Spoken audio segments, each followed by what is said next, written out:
Do you know that out of every 100 fashion brands that are launched, only about 10 survive long term? That means 90% disappear. And that is a bitter reality. So I did some investigation to figure out the reason for such bloodbath.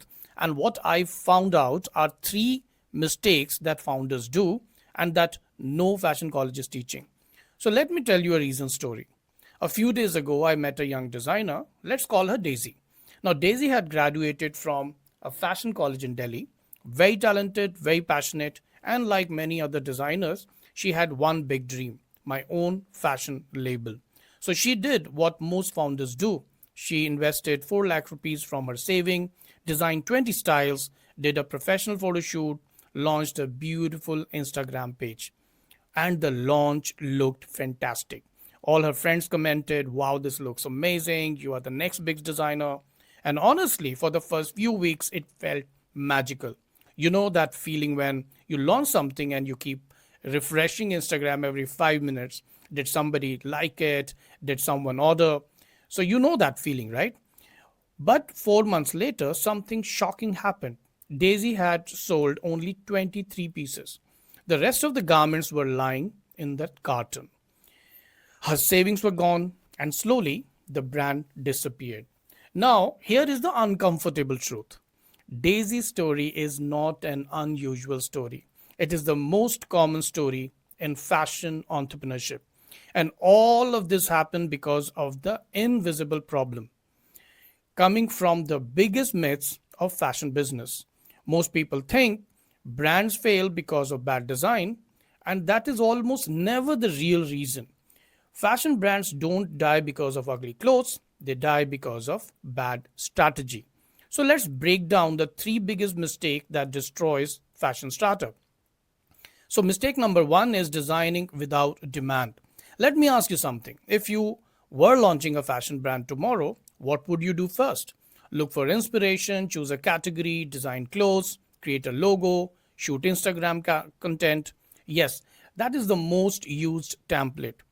But here's the problem: designing without understanding your customer is like writing a love letter without knowing who is this love letter for. So it might be romantic and creative, but this letter is completely useless. Now let's see how successful brands do it. Let's look at Indian brand The Soul Store. They did not start with fashion. They actually start with fans. Marvel fans, anime fans, sitcom lovers. They built a community first and then they sold their merchandise to that community. So the first mistake is when the founders ask, "What clothes should I design?" The real question is, whom am I designing for? Because if your brand is for everyone, it is actually for no one. Now let's come to mistake number 2. It's called the inventory suicide. Now let's go back to Daisy. When this designer launched her collection, she designed 20 styles, and for each style, she produced 50 pieces. Now, whatever was the reason, factory MOQ or her confidence in design, so the total inventory was 50 production pieces for 20 designs equals to 1000 SKUs. Now, imagine if only 4 styles were the best seller. What happens to the other 16 styles? Exactly. They became what I call fashion museum pieces. Beautiful, expensive, but nobody wants them. Now, inventory is the silent killer of fashion businesses. According to an industry discussion with McKinsey, unsold inventory is one of the biggest financial risks in fashion globally. Now, compare that with a successful fashion brand like Snitch. Their approach is very different. They produce small batches first. If something sells, they scale it. If it doesn't sell, they kill it quickly. This is called test and scale. Now, most new designers do the opposite. They produce inventory based on their confidence and research, and confidence can only keep a founder motivated. To run a business, you need strategy. Now, let's come to mistake number 3, which is absence of brand aura. To understand this brand aura, let me ask you a very simple question. Why does a lehenga from Sabyasachi cost 3 to 35 lakh rupees while other beautifully embroidered lehenga sells for 25,000 to 50,000?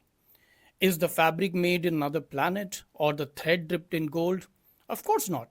The difference is that those garments are packed with Sabyasachi brand aura.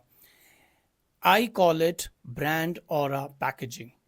Now, you will ask, what is this brand aura? To understand, let's take Sabyasachi's example again. You will be surprised to know that garments are the last thing that Sabyasachi sells.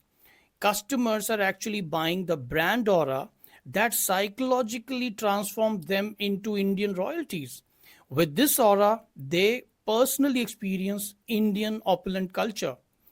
This aura also creates signals for their status in society and elevates the entire event into a moment of prestige and cultural grandeur. Then, after all this, comes a beautifully crafted garment. So, you got a hint that a brand or a package is a combination of feeling and material. Now, material can be outsourced, but building that feeling is internal and it requires strategy and consistency. This brand or a package creates brand equity, which is when a customer wants to pay a premium for the same product that they can get in the market. So, if you ask a consumer why they're paying 10 times premium, it will be very difficult for them to answer because aura is a feeling which is difficult to express. But most new brands, they are material focused with shallow philosophy, shallow worldview, and random brand identity. They focus only on good design, avoiding building the brand aura. Of course, good design will build customer excitement and it will bring you revenue. But brand aura building requires designing a perception where the product represents status, emotion, and identity, not just utility. So when a customer doesn't buy that premium product from you, don't be surprised because the customer is feeling just another product. So let's come to the climax of this video now. So what is the real strategy used by successful fashion brands? It is surprisingly simple. Successful brands do not start with products, they start with identity. Going back to Soul Store again, as an example, it actually created the pop culture identity. Snitch brand created fast digital trend identity. Sabyasachi created luxury royal identity. Each brand sells a worldview, not just clothing. Because fashion is not about fabric, fashion is about belonging. And here is the bigger reason that matters. Fashion is one of the most powerful cultural industries in the world. It shapes identity, it shapes confidence, it shapes creativity, and it also shapes entire economies. But if talented designers keep failing because nobody taught them fashion business, we lose something bigger than money. We lose creative potential. So if you're planning to launch a brand, don't just ask, what should I design? Ask a more powerful question. What world am I building? Unfortunately, fashion industry does not reward factories. It rewards brand that stands for something. And the moment you understand that, you stop chasing trend and you start building a legacy.